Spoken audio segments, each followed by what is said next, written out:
এখন আমি আছি পলসনটাতে, এই মাত্র নামলাম, আর সামনে দেখো বিশাল বড় একটা অ্যাক্সিডেন্ট হয়েছে। হ্যাঁ, একটা মেয়ে একবারে পুরো অসুস্থ, মানে মরো মরো অবস্থা। এক্ষুনি ওকে নিয়ে গেল হাসপাতাল একটা অটোতে করে। খারাপও লাগছে, একটা ঠাকুরের স্থান যাচ্ছি আর তার আগে এরকম একটা ব্যাপার।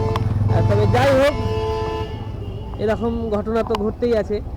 তো পলসনটাতে নেমে এরকম অটো আর টুকটুক দুটোরই আছে, কিন্তু অটোর লাইন আগে আগে অটোওয়ালাদেরকে বলে লাইন ছাড়বে, তারপরে টুকটুকওয়ালারা চান্স পাবে। যদি অটো বলে যে হ্যাঁ যাও টুকটুকওয়ালাদের, তাহলেই যাবে। ভাড়া 30 টাকা বলছে। হ্যাঁ, তো দেখা যাক। 30 টাকাই বলে এখানে ভাড়া। আমি আরেকজনকে জিজ্ঞেসও করলাম, 30 টাকা ভাড়া।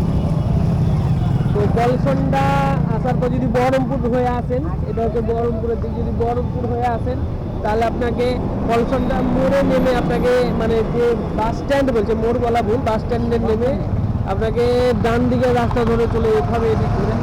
আর যদি আপনি আসেন ওমরপুর হয়ে কিংবা মালদা হয়ে এদিক ধরে, তাহলে আপনাকে কিন্তু নামার পরে, মানে বাস স্ট্যান্ডে নামার পরে আপনাকে বাঁ হাতের রাস্তা ধরে চলে যেতে হবে সোজা। অটো টুকটুক দুটোই পাওয়া যায়, বেশি দূর না, মাত্র 8 কিলোমিটার রাস্তা।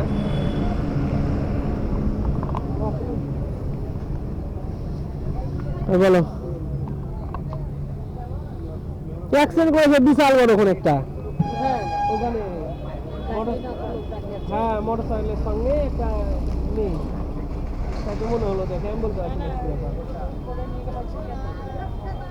একটা ছেলে নিয়ে গেল, এবার কে অ্যাক্সিডেন্ট করে জানি না, কিন্তু অ্যাক্সিডেন্ট একটা হয়েছে।